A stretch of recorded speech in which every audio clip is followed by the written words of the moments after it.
Hello students, कैसे हैं आप लोग। मैं मुकेश जहांगीर, आपका केमिस्ट्री टीचर।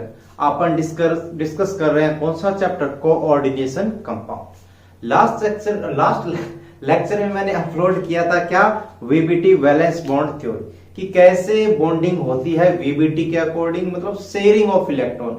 लोन पेयर जो लिगेंड होता है वो अपना लोन पेयर डोनेट करता है सीएमआई को। तो एक सिंपल सा कंसेप्ट था, वो अपने डिस्कस कर। नेक्स्ट बात कर रहे हैं अपन क्या, सीएफटी की। बहुत सारी ऐसी कंसेप्ट थी जो वीबीटी क्लियर नहीं कर पाया था। लाइक लीगेंड स्ट्रेंथ को वो नहीं बता पा रहा था। अगर लीगेंड स्ट्रेंथ नहीं बता पाएगा तो ये कैसे बता पाएगा कि स्क्वायर प्लेनर कॉम्प्लेक्स बनेगा या फिर टेट्राहेड्रल कॉम्प्लेक्स बनेगा। वो कलर को नहीं बता पाया था, वो उसकी स्टेबिलिटी को एक्सप्लेन नहीं कर पाया था। तो ये काफी कमियां थी वीबीटी में। उन्हीं कमियों को अपन दूर करने के लिए कंसीडर करते हैं सीएफटी, क्रिस्टल फील्ड थ्योरी। ये प्योरली अज्यूम्ड थ्योरी है, पूरी की पूरी इसमें जो पॉइंट्स है वो अज्यूम किए हुए हैं। लेकिन इस अज्यूम्शंस के हेल्प से जो प्रॉपर्टी है कॉम्प्लेक्स कंपाउंड की, वो बहुत ही ज्यादा अच्छे से और बहुत सारी उसकी क्वालिटीज प्रॉपर्टीज को एक्सप्लेन किया जाता है। तो चलिए देखते हैं कि क्या ये थ्योरी है, क्या इसमें एज्यूम्शंस है और कैसे इसको डील करना है। ठीक है, तो देखिए शुरू करते हैं। तो इस पे मैंने बोला है कि एज्यूम्शंस ऑफ सीएफटी। पहला पॉइंट ये कहा है कि the bond between CMI and ligand is purely electrostatic. क्या कहा है कि लिगेंड और जो सेंट्रल मेटल आयन के बीच में जो बॉन्ड होता है, जो पहले क्या था लोन पेयर अपना कोऑर्डिनेट बॉन्ड, अब उस कोऑर्डिनेट बॉन्ड को नहीं मानना है। ये पूरा का पूरा अज्यूम किया गया है। इसने पहले ही बोल दिया है कि जो मेटल है सीएमआई और लिगेंड है उनके बीच में प्योरली आयनिक बॉन्ड होगा, इलेक्ट्रोस्टैटिक बॉन्ड होगा। अब आपको ये बात पता है कि इलेक्ट्रोस्टैटिक बॉन्ड कब होता है, कैटायन और एनायन के बीच में। तो इसके लिए तो इसके लिए लिगेंड्स के बारे में थोड़ा पॉइंट और अज्यूम किया उसने। मेटल के बारे में तो बोल सकते हैं मेटल कैटायन है। लिगेंड्स के बारे में क्या कहा है, anionic ligands as point charge while neutral ligands as dipole. तो उन्होंने आयनिक बॉन्ड बनाने के लिए, इलेक्ट्रोस्टैटिक बॉन्ड बनाने के लिए ये पॉइंट कहा। तो इस पॉइंट में क्या बोला गया है, देखिए आपको पता है ये लिगेंड सेंट्रल मेटल होता है M+, कैटायनिक होता है। इसमें लिगेंड को क्या कंसीडर किया गया, पॉइंट चार्ज।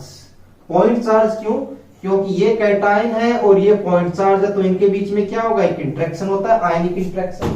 तो यहां पर आयनिक बॉन्ड बन जाएगा, नो डाउट। अब बात आ गई कि न्यूट्रल लिगेंड्स को कैसे बॉन्ड करेंगे। इसमें न्यूट्रल लिगेंड जैसे कौन सा हो सकता है, आपका आ गया लाइक H2। तो H2 में किसी पर नेगेटिव चार्ज है ही नहीं। लेकिन आपको पता है जब भी कोई डाइपोल आता है तो वहां पर क्या करते हैं, इलेक्ट्रोनेगेटिविटी कंसेप्ट। और इलेक्ट्रोनेगेटिविटी कंसेप्ट क्या बोलती है, डेल्टा माइनस डेल्टा प्लस। तो यहां पर भी ये एक पॉइंट डाइपोल का फॉर्मेशन कर लेता है। किसका फॉर्मेशन कर लेता है, जैसे यहां पर डेल्टा नेगेटिव और डेल्टा पॉजिटिव डाइपोल कंसीडर करते हैं। तो यहां पर भी एक इलेक्ट्रोस्टैटिक बॉन्ड का फॉर्मेशन हो सकता है। तो आपको बात क्लियर हो गई होगी कि इन्होंने आयनिक बॉन्ड बनाने के लिए अपनी तरफ से कंसेप्ट्स दी है, जिसमें न्यूट्रल लिगेंड को डाइपोल माना गया है और एनायनिक लिगेंड को पॉइंट चार्ज माना गया है, पॉइंट चार्ज। ठीक है, पॉइंट चार्ज हो गया। अब देखिए है क्या सीएफटी, ये तो अज्यूम कर लिया। अब देखिए यहां पर क्या बोला, under the effect of ligand. अब लिगेंड का कौन सा इफेक्ट होगा, कोई मेरे को बता सकता है। लिगेंड एनायनिक है, ये कैटायनिक है, तो यहां पर कौन सा इफेक्ट होगा, इलेक्ट्रिक फील्ड। तो ये जनरेट करता है लिगेंड एक इलेक्ट्रिक फील्ड। इलेक्ट्रिक फील्ड कैसे, कैटायन और एनायन के बीच में इलेक्ट्रोस्टैटिक फोर्स, तो इलेक्ट्रिक फील्ड जनरेट होगा। Under the effect of ligand d orbital of CMI split into different energy level which is known as crystal field split। तो यहां पर मैंने क्या कहा है, जो लिगेंड्स है वो अपना नेगेटिव चार्ज के कारण, डाइपोल के कारण एक इलेक्ट्रिक फील्ड जनरेट करते हैं। लिगेंड ने इलेक्ट्रिक फील्ड जनरेट किया अपने इलेक्ट्रॉन्स के कारण। अब क्या होगा, जो सीएमआई होता है बेटा, सीएमआई के पास भी क्या होते हैं, डी ऑर्बिटल्स के अंदर इलेक्ट्रॉन्स होते हैं। अब डी ऑर्बिटल्स के अंदर इलेक्ट्रॉन्स होते हैं, वहां पर भी इलेक्ट्रॉन्स है, तो दोनों में रिपल्सन लगेगा। तो जो सीएमआई के इलेक्ट्रॉन्स है उनके जो डी ऑर्बिटल्स है उनमें क्या होती है, स्प्लिटिंग का मतलब होता है अलग हो जाना। वो अलग हो जाते हैं। क्यों अलग हो जाते हैं, ये अपने आगे का कंसेप्ट है। कंसेप्ट किसमें अपन स्टडी करेंगे, ऑक्टाहेड्रल फील्ड में स्प्लिटिंग, टेट्राहेड्रल फील्ड में splitting and square planar complex में स्प्लिटिंग। तो आई थिंक ये बात क्लियर हो गई। दो अज्यूप्शन है, उसके बाद में ये बोला है कि under the effect of ligand electric field के कारण जो आता है d orbitals of CMI split into different energy level which is known as crystal field split. तो ये अपना बिल्कुल बेसिक पॉइंट हो गया। तो जैसे कि यहां पर डी ऑर्बिटल्स का जिक्र हुआ है, तो आपको डी ऑर्बिटल्स की थोड़ी सी स्टोरी पता होनी चाहिए। वैसे तो आप लोग बहुत ज्यादा स्मार्ट हो, आपने एटॉमिक स्ट्रक्चर में डी ऑर्बिटल्स के बारे में पढ़ा है, लेकिन फिर भी मैं एक छोटा सा क्विक रिवीजन करवा देता हूं, बता भी देता हूं थोड़ा। डी ऑर्बिटल्स को दो पार्ट में डिवाइड किया गया है, non axial and axial. Non axial का मीनिंग वो होता है जिसमें डी ऑर्बिटल्स के जो लॉब्स होते हैं, इनको लॉब्स बोलते हैं, ये एक्सिस के बीच में आते हैं, एक्सिस पर नहीं आते, यहां पर एक्सिस पर आते हैं। यही अपनी स्टडी है, ठीक है ना। तो ऑक्टाहेड्रल जो कॉम्प्लेक्स होता है उसके अंदर जो डी ऑर्बिटल्स, उसके अंदर जो लिगेंड्स होते हैं वो एक्सिस पर जुड़े रहते हैं। ये थोड़ी कंसेप्ट है आगे की है। तो यहां पर मैंने नॉन एक्सियल बता दिए। नॉन एक्सियल तीन टाइप के ऑर्बिटल्स है, dxy, yz, zx। और एक्सियल दो टाइप के, dx² minus y² and dz²। आपको जस्ट इतना याद रखना है, नॉन एक्सियल तीन पार्ट है और एक्सियल दो पार्ट है, dx² minus y² and dz²। ठीक है। तो देखिए अब बात करते हैं अपन स्प्लिटिंग इन ऑक्टाहेड्रल फील्ड। तो ध्यान दीजिएगा, इसके कुछ पॉइंट्स है वो मैं साथ साथ आपको बोलता रहूंगा, आपको नोट करते जाए। जो पॉइंट नंबर 1 है, एक्सप्लेन और नोट दोनों साथ। पहला पॉइंट क्या है, ऑक्टाहेड्रल जो फील्ड होता है आपको पता है कुछ इस तरीके से होता है, और ऑक्टाहेड्रल फील्ड में जो लिगेंड्स कहां पर होते हैं, ligands present at axial position. ये बात क्लियर है। क्यों, क्योंकि आपको बिल्कुल अच्छे से दिख रहा है, ये आपका अगर एक्स एक्सिस है, ये वाई एक्सिस है, ये 90 पर और ये जेड एक्सिस। तो इसमें जो लिगेंड्स होते हैं वो एक्सियल पोजीशन पर ही होते हैं, एक्सिस के ऊपर। ठीक। सेकंड पॉइंट, अब यहां पर अपन बात करते हैं कि रिपल्सन किसमें ज्यादा लगता है, किसमें कम लगता है। ऑर्बिटल्स, जो अभी अपन ने स्टोरी डिस्कस की थी ना ऑर्बिटल वाली, वो देखिए क्या स्टोरी थी। आपके पास ये लिगेंड्स हैं, सॉरी ऑर्बिटल्स की बात कर लेता हूं। ये आपका कौन सा है, बिल्कुल पतले पतले बना देता हूं मैं, ठीक है ना, कम खाए पिए हुए। ये एक्सियल है और ये आपके नॉन एक्सियल। क्लियर है। मैंने यहां पर ये ब्लू वाला कौन सा बनाया है, नॉन एक्सियल, और ये जो ब्लैक वाला है ये ब्लैक से लिख देता हूं मैं, ये है आपका एक्सियल ऑर्बिटल। कोई डाउट नहीं। अब जो लिगेंड्स प्रेजेंट होते हैं वो कहां पर होते हैं, वो आपको पता है, मैंने जस्ट डिस्कस किया है, एक्सियल पोजीशन पे होते हैं। तो ये एक्सियल पर मैंने बना दिया ऑक्टाहेड्रल। अब यहां पर दो टाइप के ऑर्बिटल है, एक्सियल और नॉन एक्सियल। तो एक तो डिस्टेंस ये है L1 और एक है इनके बीच की डिस्टेंस L2। ये मैं यहां पर L1 लिख दिया, ये L2। तो आप एक बात बताइए, L1 ज्यादा है या L2? बिल्कुल खुली आंखों से, एकदम नग्न आंखों से दिखाई दे रहा है L2 ज्यादा है। अब इसका मतलब ये हुआ कि L1 is closer to, L1 is less, L2 is more. इसका मतलब ये हुआ कि जो एक्सियल ऑर्बिटल है, ये एक्सियल ऑर्बिटल, उसकी डिस्टेंस लिगेंड से कम है। तो ये बोल सकते हैं axial orbital is closer to ligand.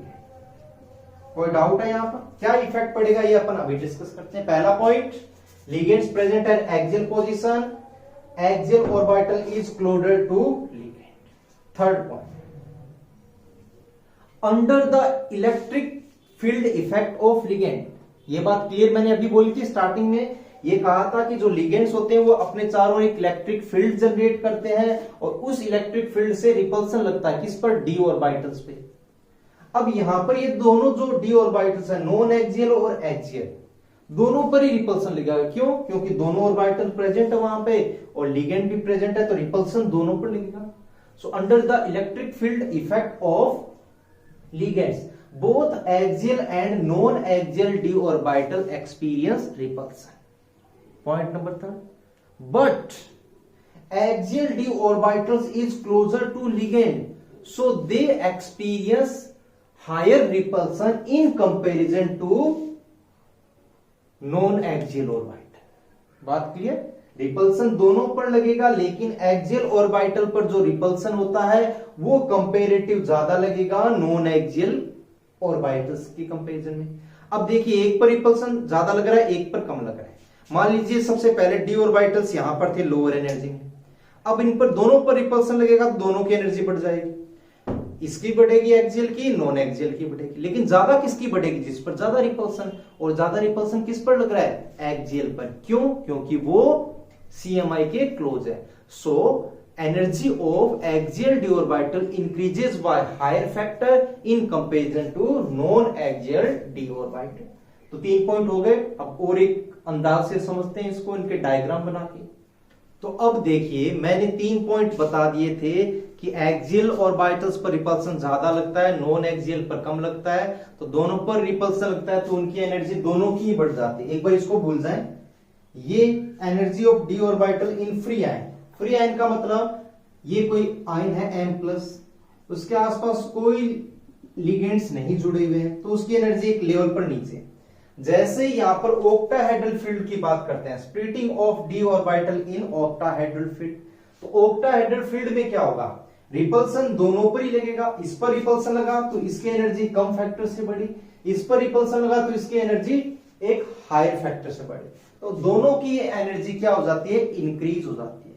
Increase होने के कारण इनके बीच में जो एनर्जी गैप डेवलप होता है, ठीक है ना, under the effect of ligands energy of both d orbitals splitted, this is known as crystal field splitting.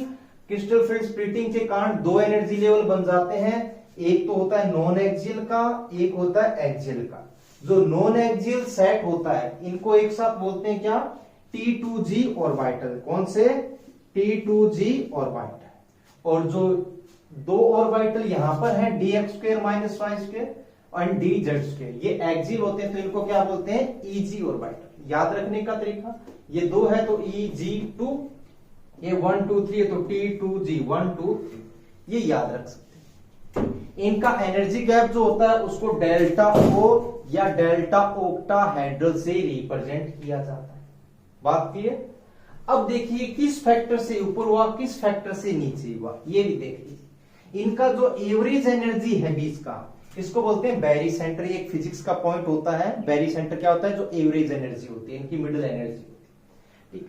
तो ये किस फैक्टर से ऊपर है? ये होता है +0.6 डेल्टा O, +0.6 डेल्टा। और ये किस फैक्टर से जाता है? ये -0.4 डेल्टा। ये एक स्टैंडर्ड दे दिया इन्होंने, जैसे अज्यूम किया था वैसे अज्यूम पर ये डिपेंड करता है कि ये इस फैक्टर से, ये इस फैक्टर से नीचे होगा। याद रख सकते हैं आप, कंफ्यूजन आओ, कई बार आप गड़बड़ी कर देते हैं। क्या गड़बड़ी? गड़बड़ी ये कि यहां पर +0.4, यहां पर -0.6। तो इससे बचने का एक आइडिया देखिए, इसको इन दो ऑर्बिटल से मल्टीप्लाई करो, कितना आएगा? 6 × 2 = 1.2। इसका भी 1.2 आना चाहिए, तो 4 × 3 कितना आएगा? 4 × 3 = 1। अगर आपने यहां पर 0.4 लिख दिया होता तो 4 × 2 0.8 आता, यहां पर 0.6 होता तो 1.8 आता, तो गड़बड़ हो जाती। दोनों में 1.2 आना है, एवरेज एनर्जी तो इक्वल होनी चाहिए। आई थिंक ये स्प्लिटिंग समझ गए होंगे। अब आप कहोगे सर ये बीच वाला क्या है? बीच वाला देखिए, फ्री आयन की एनर्जी तो हो गई यहां पे। अब मैं एक ऐसा फील्ड कंसीडर करूं स्फेरिकली सिमेट्रिक, मतलब ये कोई लिगेंड है, इसके चारों ओर सेंट्रल एटम है, इसके चारों ओर लिगेंड्स है, एक स्फेरिकली शेप में करेंगे तो जो लिगेंड्स है वो जो लिगेंड्स है वो एक्सियल को भी बराबर रिपल्सन लगाएंगे और नॉन एक्सियल को भी बराबर लगाएंगे। क्यों? क्योंकि एकदम सिमेट्रिक फील्ड है। सिमेट्रिक फील्ड है तो एनर्जी रिपल्सन एकदम इक्वल लगेगा, एकदम इक्वल लगेगा। तो यहां पर जो ऑर्बिटल्स है वैसी एनर्जी यहां पर, तो इसकी डीजनरेसी स्प्लिट नहीं होगी। डीजनरेसी का मतलब इनकी एनर्जी इक्वल है, यहां पर भी एनर्जी इक्वल है। लेकिन ऑक्टाहेड्रल फील्ड में क्या होगा? ऑक्टाहेड्रल फील्ड में तो बिल्कुल फिक्स है, इस तरीके से आता है, केवल एक्सिस पर, नॉन एक्सियल एक्सिस पार्ट पर लिगेंड्स नहीं होता है, तो वहां पर रिपल्सन कम लगेगा, एक्सियल पे ज्यादा। तो अलग अलग ऑर्बिटल्स है तो वहां पर रिपल्सन का जो अमाउंट है वो अलग हो जाता है, इसलिए ये स्प्लिट हो जाता है। ऐसा ही टेट्राहेड्रल में होगा और ऐसा ही स्क्वायर प्लेन में होगा। तो पॉइंट आई थिंक आपको क्लियर होंगे। 3 पॉइंट मैंने बता दिए थे। उसके बाद में energy level are divided into 2 parts, T2G and EG. Both are separated by delta octahedral. ये है डेल्टा ऑक्टाहेड्रल। ये डेल्टा ऑक्टाहेड्रल, इसके नेक्स्ट पॉइंट पे लिखते हैं, this delta octahedral depends on charge on CMI and strength of ligand. जो ligand की strength है और जो सेंट्रल मेटल एटम पर चार्ज है, उन पर ये डेल्टा ऑक्टाहेड्रल डिपेंड करेगा। कैसे करेगा ये अपने आगे का। आई थिंक इतनी बातें आपको समझ में आई होंगी। अब इस पर डिपेंडेंट एक इंपॉर्टेंट फॉर्मूला है CFSE कैलकुलेट करने का। ये CFSE क्या है तो देखिए यहां पर मैं फॉर्मूला बता देता हूं CFSE का। ये होता है क्रिस्टल फील्ड स्टेबलाइजेशन एनर्जी। किसी भी कॉम्प्लेक्स की स्टेबिलिटी कैलकुलेट करनी हो तो इस अमाउंट को अपन देखते हैं। तो ये क्या है, क्रिस्टल फील्ड स्टेबलाइजेशन एनर्जी। ये इसी पर डिपेंड करता है। तो फॉर्मूला होता है इसका, पहले नीचे से स्टार्ट करते हैं, -0.4 delta octahedral into NEG plus 0.6 delta octahedral into N-T2G plus N।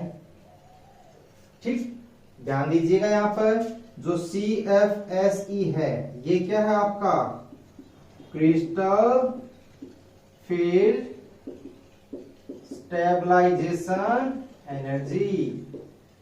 ठीक है, नेक्स्ट बात करें, NEG क्या है, इलेक्ट्रॉन, अरे अरे अरे गलत लिख दिया ना, 0.4 है तो यहां पर क्या आना चाहिए, T2G आएगा नीचे की साइड, और ये ऊपर की साइड है तो आ जाएगा यहां पे EG। EG क्या है, electron in EG orbital.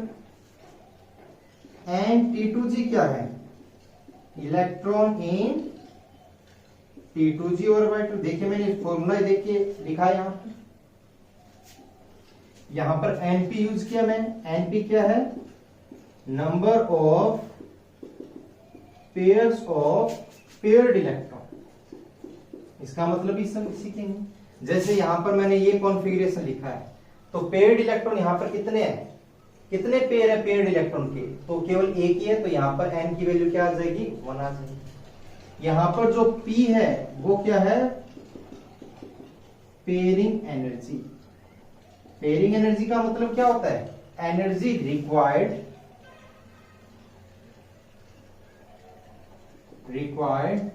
To pair electron. ये साथ में लिख लें, टू पेयर इलेक्ट्रॉन मतलब ऐसी एनर्जी जो इलेक्ट्रॉन्स को पेयर करने के लिए रिक्वायर्ड है। जितनी पेयरिंग एनर्जी कम होगी, पेयरिंग उतनी ही आसानी से होगी। आपको पता है जितनी कम एनर्जी वो काम उतना ही आसान।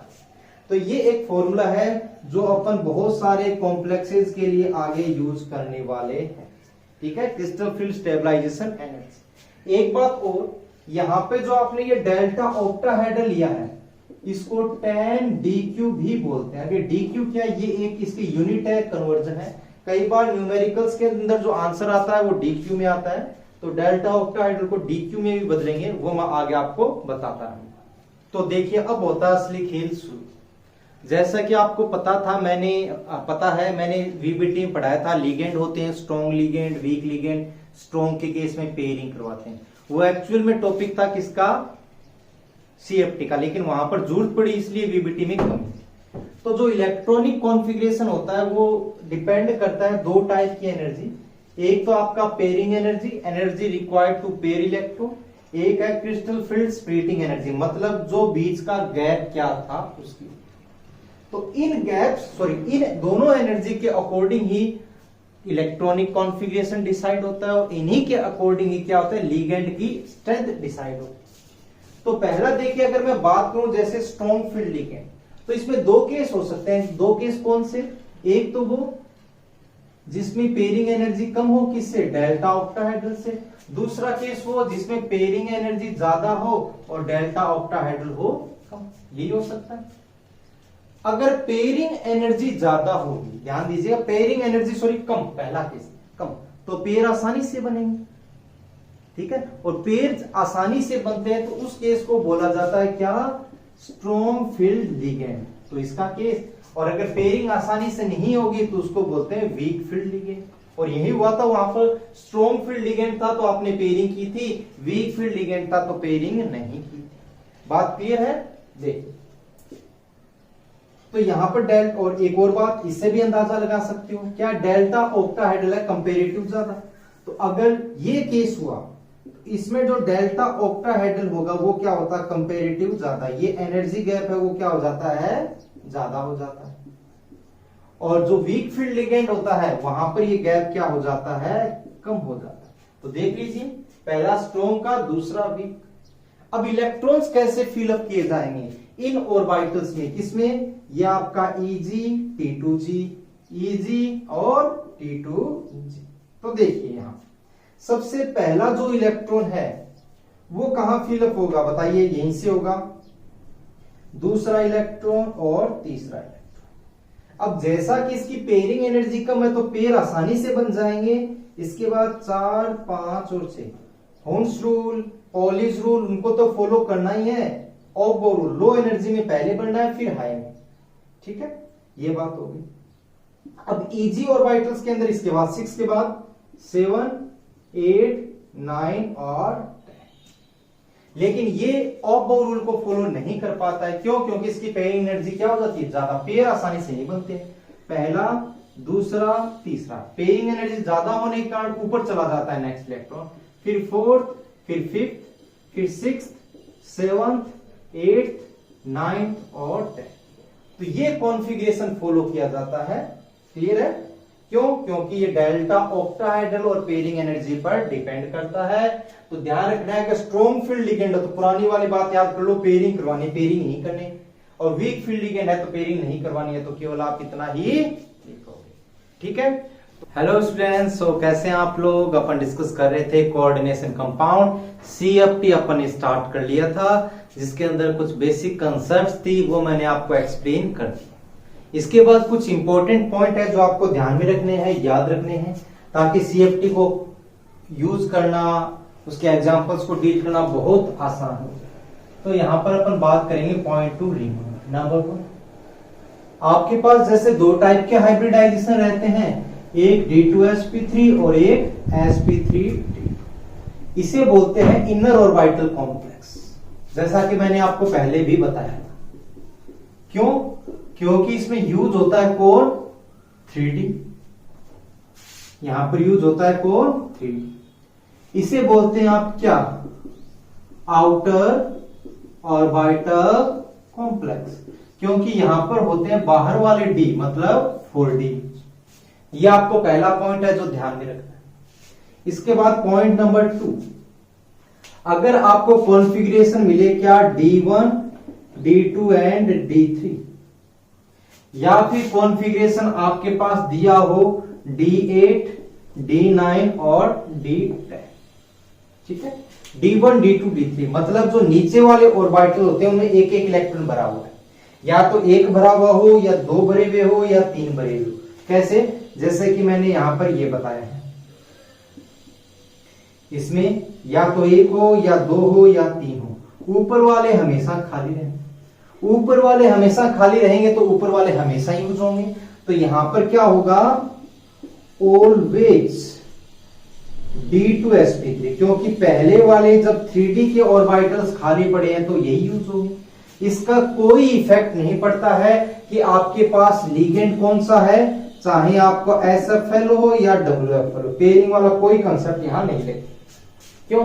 पेयरिंग तो 4th इलेक्ट्रॉन से स्टार्ट होती है, यहां पर तो 3 इलेक्ट्रॉन है।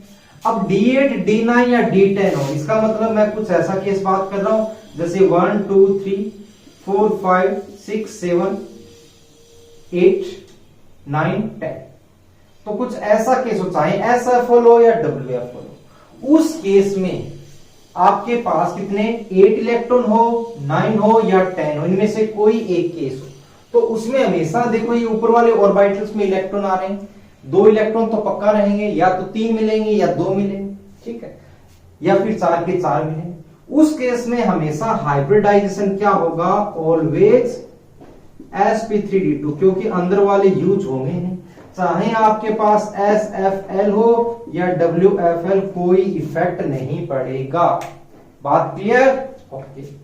नेक्स्ट पॉइंट है जो आपका ध्यान में रखने वाला है, क्या इसके अलावा कौन हो जाएगा? D7, D8, D9 और D10। उस केस में क्या होगा, दो टाइप के कंसेप्ट आ जाएंगे, या तो SFL हो या WFL हो।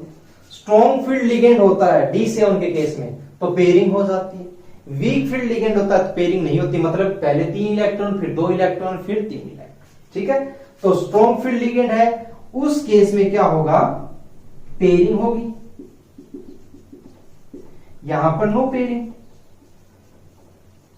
अब पेयरिंग होगी तो ऊपर वाले ऑर्बिटल खाली हो जाते हैं। जैसे मैं अगर बात करूं D7 की, ठीक है, तो D7 का मतलब पेयरिंग होगी तो 1 2 3, सॉरी D7 का पहले एक आसान एग्जांपल कर लेते हैं अपन।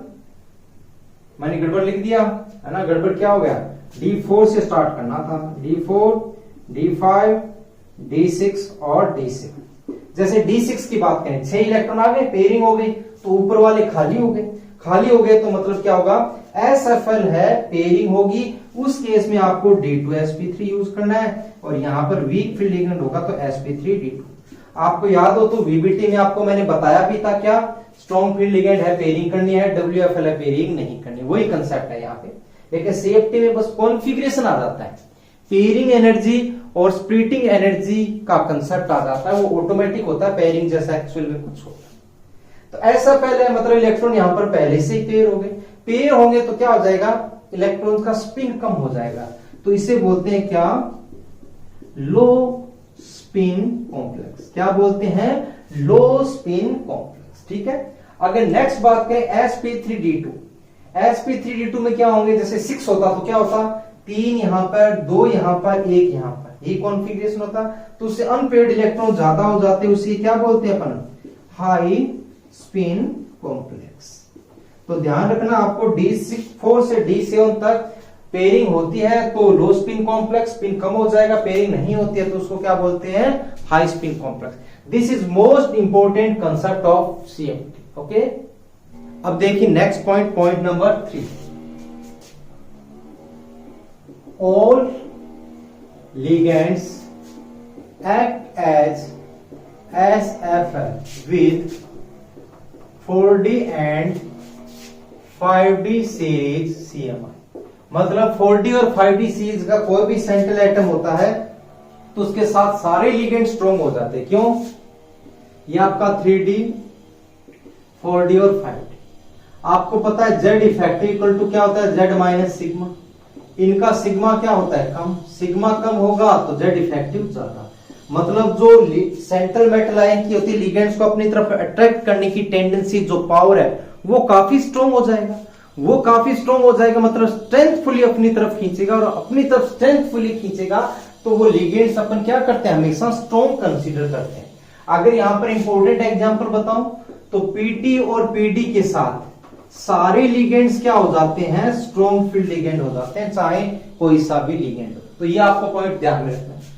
पॉइंट नंबर 4, CO3 प्लस के साथ आपका H2O और ऑक्सिलेट लिगेंड आ जाए। वैसे तो पता है आपको ये WFL होते हैं, लेकिन इनका बिहेवियर क्या हो जाता है इसके साथ, SFL। तो ये आपको ध्यान में रखना है। ठीक है, पॉइंट नंबर 4, जैसे ग्लाइसिनेटो है, ग्लाइसिनेटो में डोनर एटम ऑक्सीजन होता है और नाइट्रोजन होता है। अगर एक स्ट्रॉन्ग और एक वीक है इक्वल अमाउंट में तो उसको स्ट्रॉन्ग कंसीडर किया जाता है। कई बार ऐसे भी हो जाता है कि कुछ स्ट्रॉन्ग है और कुछ वीक है। अगर वीक की संख्या ज्यादा है तो वहां पर उसको अपन कौन सा लिगेंड, कौन सी स्ट्रेंथ कंसीडर करेंगे, वीक फील्ड लिगेंड की कंसीडर करेंगे, अगर वीक वाले ज्यादा है। ठीक है, ये पॉइंट याद हो गया। नेक्स्ट, Cu2 प्लस के साथ H2O को SFL कंसीडर करना है। ठीक है, तो ये यहां पर मैंने 4-5 पॉइंट्स हैं जो पॉइंट टू रिमेंबर है। ये अगर आप याद रखोगे तो इसको डील करना बहुत बहुत बहुत आसान हो जाएगा। ठीक है, तो अब अपन बात करते हैं इनके एग्जांपल्स की कि कैसे इनको डील करना है। तो देखिए अपना पहला एग्जांपल, COF6 3। सबसे पहला काम क्या जो आपने VBT में किया था, क्या किया था, इसके ऑक्सीडेशन स्टेट चेक कीजिए, तो यहां पर CO का कॉन्फ़िगरेशन 27 है, 4s2 3d7 याद है। CO+3 का क्या हो जाएगा 3d6। यहां पर F माइनस क्या है, एक weak field ligand. Weak field ligand होता है तो इसका मतलब क्या होता है, डेल्टा और पेयरिंग एनर्जी में पेयरिंग एनर्जी ज्यादा होती है, मतलब पेयरिंग हो नहीं पाती। तो वीक फील्ड लिगेंड आप डायरेक्ट नो पेयरिंग बता सकते हो। अगर इसका डायग्राम बनाना है तो वो देखिए किस तरीके से होगा। आपको पता है T2G पार्ट होता है, एक EG पार्ट होता है। यह आपका आ गया T2G, और सॉरी ये आ गया T2G और ये EG। 6 इलेक्ट्रॉन है, वीक लिगेंड है, तो 1 2 3 स्ट्रॉन्ग होता तो पेयरिंग ये कॉन्फ़िगरेशन आ जाएगा। स्ट्रॉन्ग है नहीं, वीक है, तो इस तरीके से इस कॉन्फ़िगरेशन को क्या बोलते हैं, T2G4 EG2। ठीक है, तो इसका मतलब ये हुआ कि ये फिलअप है तो इसको यूज कर नहीं सकते, बाद वालों को यूज करेंगे क्योंकि ये तो कॉन्फ़िगरेशन अपना 3D का है।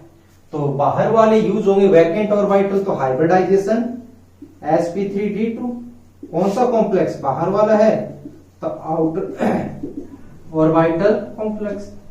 पेयरिंग नहीं हुई मतलब स्पिन ज्यादा रहेगा, तो हाई स्पिन कॉम्प्लेक्स। पेयरिंग हुई नहीं है।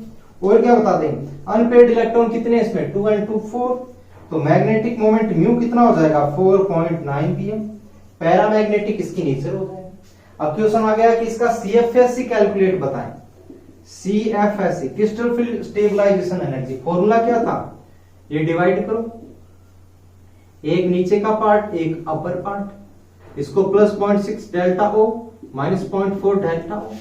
तो फॉर्मूला क्या था, -0.4 delta O into n, sorry नीचे वाले हैं तो T2G plus 0.6 delta O n EG plus n pairs equal to -0.4 delta O n कितने इलेक्ट्रॉन T2G में 4 इलेक्ट्रॉन है तो यहां पर 4 लिखे, प्लस 0.6 डेल्टा O EG में कितने इलेक्ट्रॉन है 1 and 1 2 इलेक्ट्रॉन लिखे, प्लस कितने पेयर्स बन रहे हैं, यहां पर एक पेयर बना है। अगर यहां पर एक और होता तो पेयर 2 बनते, इसका मतलब 1 पेयर।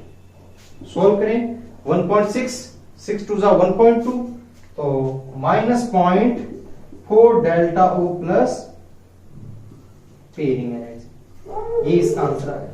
क्वेश्चन में कई बार पेयरिंग एनर्जी का अमाउंट दिया होता है तो वो यहां पर लिख सकते हैं, प्लस इसको DQ में ट्रांस करना है तो -4DQ प्लस P। क्यों, क्योंकि मैंने आपको बताया था डेल्टा इक्वल टू होता है 10DQ अगर अलग यूनिट में कन्वर्जन करना। बात समझ में आई, बहुत आसान है, डायरेक्ट अटेम्प्ट करना है, क्या क्या पॉइंट्स दिए हुए हैं उसके।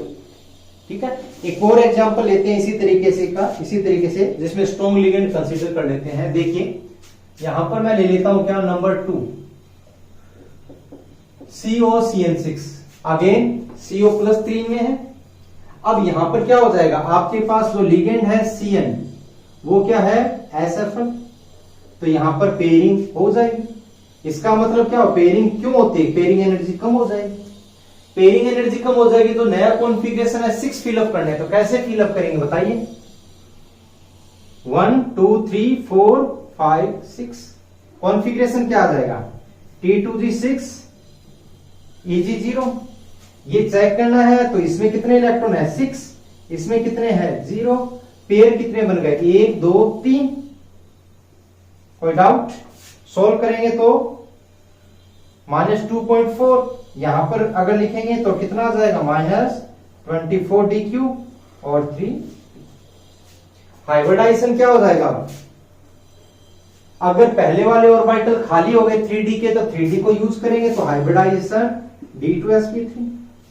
अंदर वाले D ऑर्बिटल यूज किए तो inner orbital complex.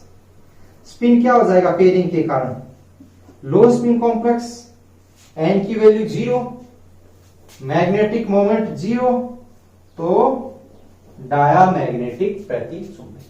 I think आपको ये बात क्लियर हुई होगी किस तरीके से डील करना है। स्ट्रॉन्ग है तो एक तरीके से पेयरिंग वाला है, मतलब नीचे वाले इलेक्ट्रॉन्स में पेयर कर देंगे नीचे वाले ऑर्बिटल्स में। अगर वीक फील्ड लिगेंड है तो एक एक इलेक्ट्रॉन भरेंगे, उसके बाद पेयरिंग करेंगे। ठीक है, तो देखिए नेक्स्ट एग्जांपल। इसमें मैंने 4 एग्जांपल कंसीडर किए हैं। बिल्कुल बेसिक आइडिया ध्यान रखें, एग्जांपल्स को सोल्व करना बहुत बहुत बहुत आसान हो जाएगा। जैसा कि यहां पर देखना है आपको लिगेंड्स के बारे में, कौन सा स्ट्रॉन्ग है कौन सा वीक है। इसके साथ साथ आपको याद रखना है क्या, पॉइंट टू रिमेंबर।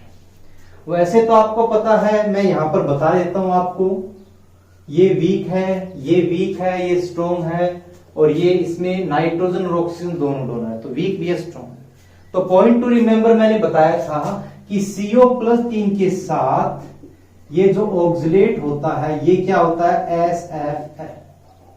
ये मैंने बताया था CO+3 के साथ जो H2O होता है वो SFL एक्ट करता है, ये ध्यान रखना है। NH3 तो डायरेक्ट ही क्या है, SFL।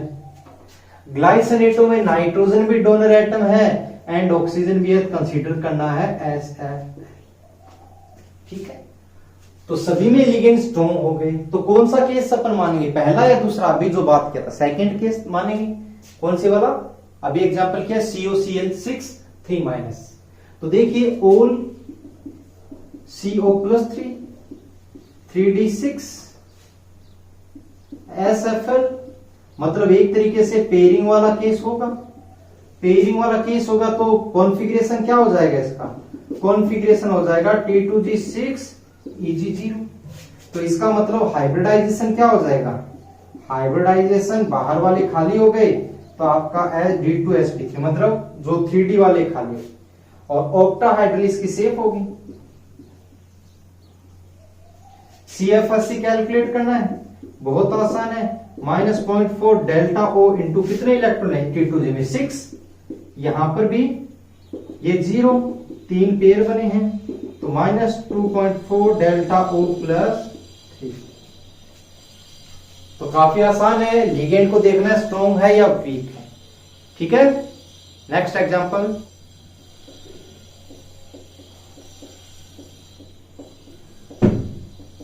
तो नेक्स्ट एग्जांपल देखिए, CONH3 6+2। CO का आपको पता है क्या होता है, S2D7। तो यहां पर CO+2 में है तो पीछे बचेगा D7। NH3 क्या है, स्ट्रॉन्ग लिगेंड है, तो एक तरीके से पेयरिंग होगी। पेयरिंग का मतलब क्या, डेल्टा पेयरिंग एनर्जी कम हो जाएगी। तो इसका कॉन्फ़िगरेशन जो अपन बनाएंगे, तो देखिए किस तरीके से बनेगा। यहां पर 3 ऑर्बिटल और ये 2 ऑर्बिटल, तो 1 2 3 4 5 6 और 7। आपको याद हो तो मैंने ये बोला था D1 D2 D3 और D8 D9 D10 उनका तो डायरेक्ट हो जाता है, बाकी D4 से लेकर D7 तक कुछ आपको स्पेसिफिक केस ध्यान देना। अब इसमें स्ट्रॉन्ग है, पेयरिंग करवा दी है, लेकिन इसमें तो एक इलेक्ट्रॉन बाकी है, तो कैसे डील करेंगे। आपको पता है इसके बाद S और फिर यहां पर P और इसके आगे क्या होता है, आपको पता है क्या, D होता है। अब हाइब्रिडाइजेशन के लिए आपको स्ट्रॉन्ग लिगेंड है तो पेयरिंग करवा दी, लेकिन या तो sp3d2 हो गया D2sp3। जैसा कि यहां पर स्ट्रॉन्ग लिगेंड है तो उसकी टेंडेंसी होती है अंदर वाले ऑर्बिटल यूज करने की, टेंडेंसी होती है, पॉसिबिलिटीज है तो पूरी कोशिश करेगा।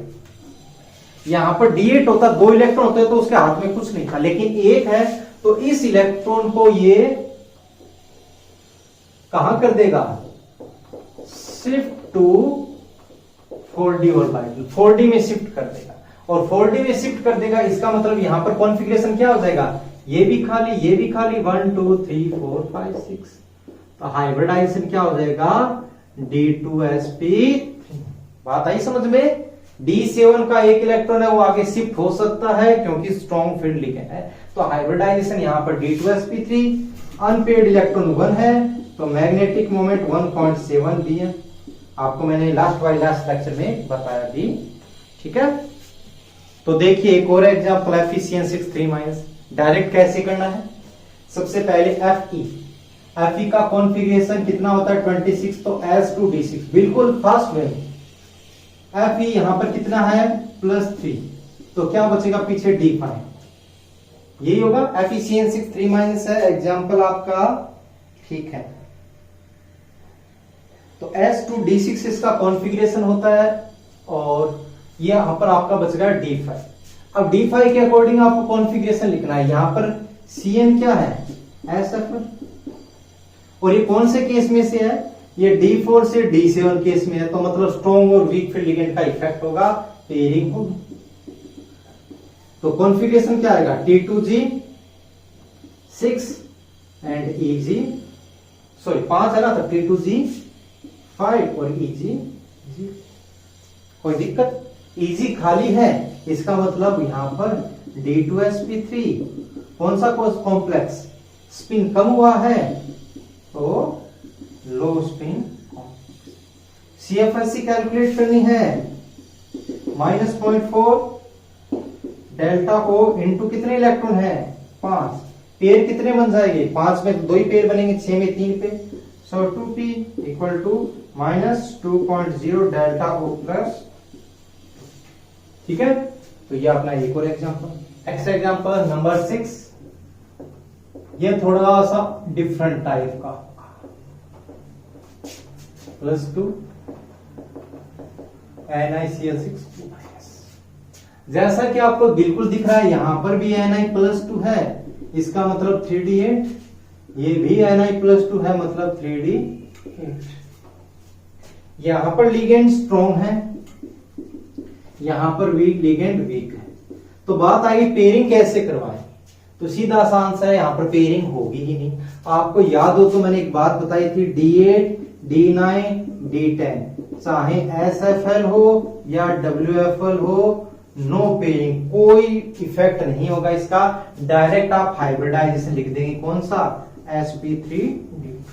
अब भला ऐसा हुआ क्यों, ये भी देख लीजिए। आपको पता है कॉन्फ़िगरेशन कुछ इस तरीके से बनेगा, कितने हैं, पहले इसके अकॉर्डिंग लिखता हूं 8 स्ट्रॉन्ग में ही करते 1 2 3 4 5 6 7 8, वीक में क्या करते 1 2 3 4 5 6 7 8। आता दोनों का ही कॉन्फ़िगरेशन क्या, T2G6 और EG2।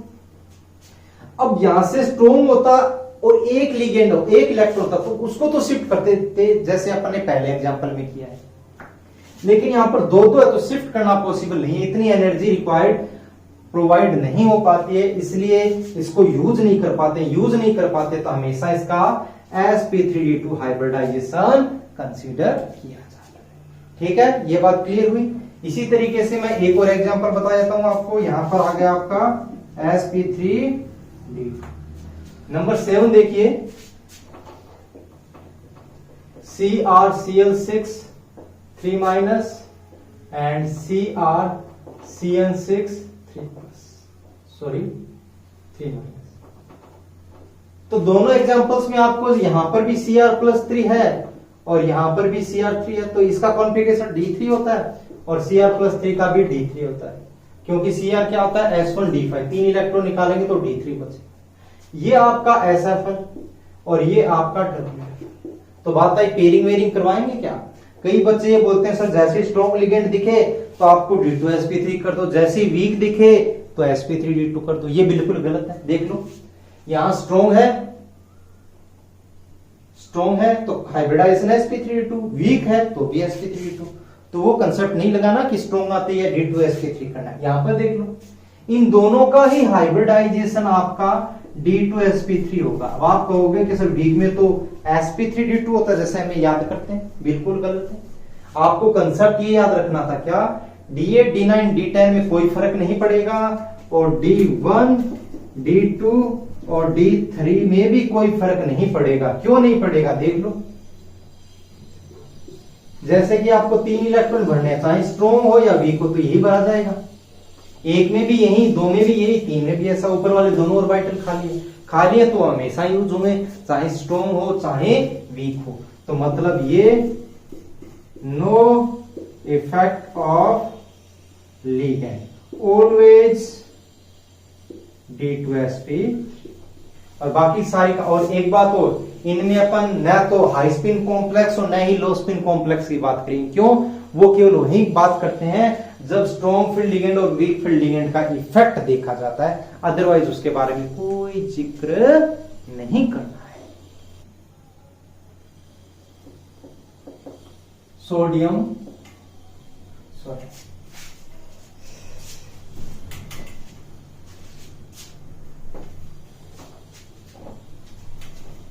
तो देखिए अगले एग्जांपल की बात करते हैं, नंबर 8 सोडियम नाइट्रो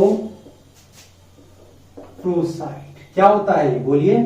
ये होता है आपका Na2FeCN5 एंड N। इसका हाइब्रिडाइजेशन पूछना है, बताना है, बड़ा इंपॉर्टेंट एग्जांपल है। नेमिंग एग्जांपल हमेशा इंपॉर्टेंट होते हैं, ये आपको ध्यान देना। अब पहला मुद्दा ये, इसकी ऑक्सीडेशन स्टेट निकालना थोड़ा मुश्किल है। क्यों? क्योंकि NO न्यूट्रल भी होता है, कैटायनिक भी होता है, एनायनिक भी होता है। लेकिन एक बात आपको याद रखनी, कॉम्प्लेक्स में हमेशा इसको NO प्लस कंसीडर करना है।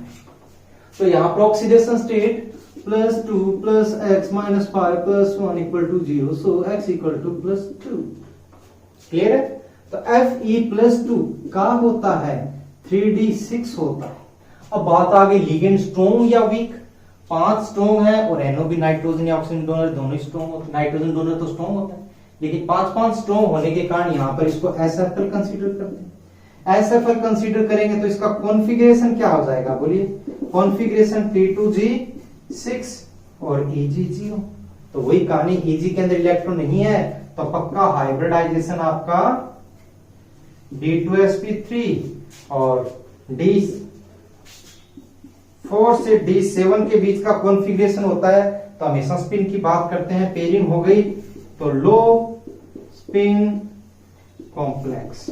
आप चाहें तो CFSE कैलकुलेट कर सकते हैं। CFSE आपको पता है क्या होगी? -0.4 डेल्टा ऑक्टाहाइड्रल इंटू 6 + 3 पेयर, क्योंकि Eg में इलेक्ट्रॉन 0 है तो -2.4 डेल्टा ऑक्टाहाइड्रल + 3 पेयर।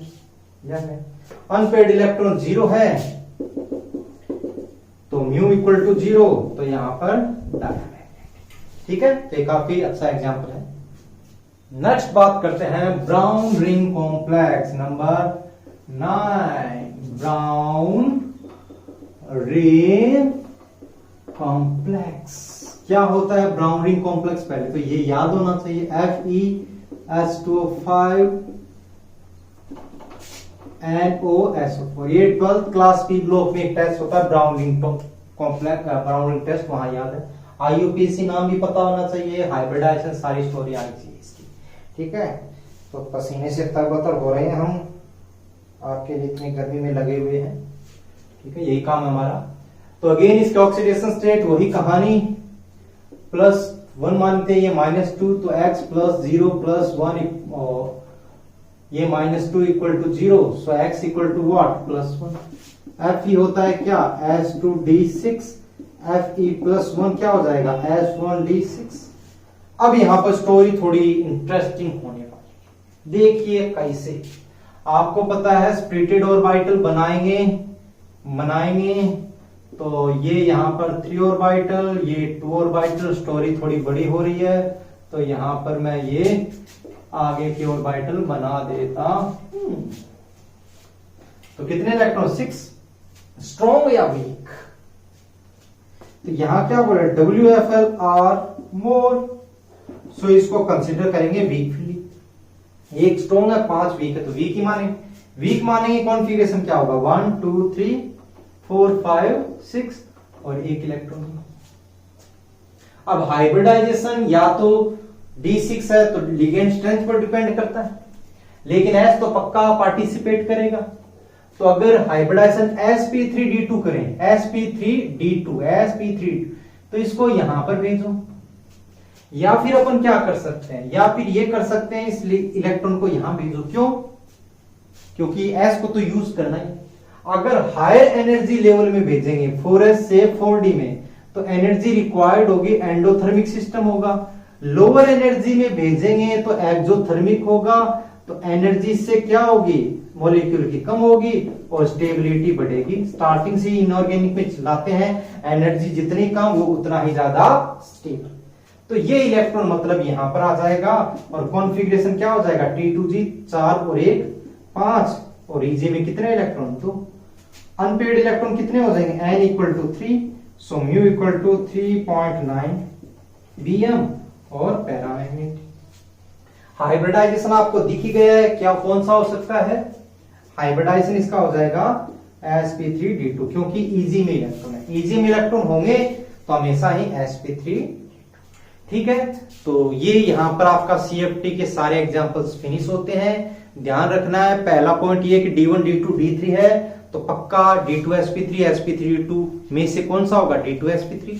D8 9 10 है तो पक्का sp3d2, और D4 से लेकर D7 है स्ट्रॉन्ग लिगेंड है तो पेयरिंग होगी D2sp3 अदरवाइज sp3d2। ठीक है, तो इस लेक्चर में इतना ही। थैंक यू, सब्सक्राइब कर दें जिन्होंने नहीं किया है।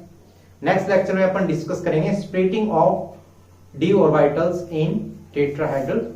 Thank you.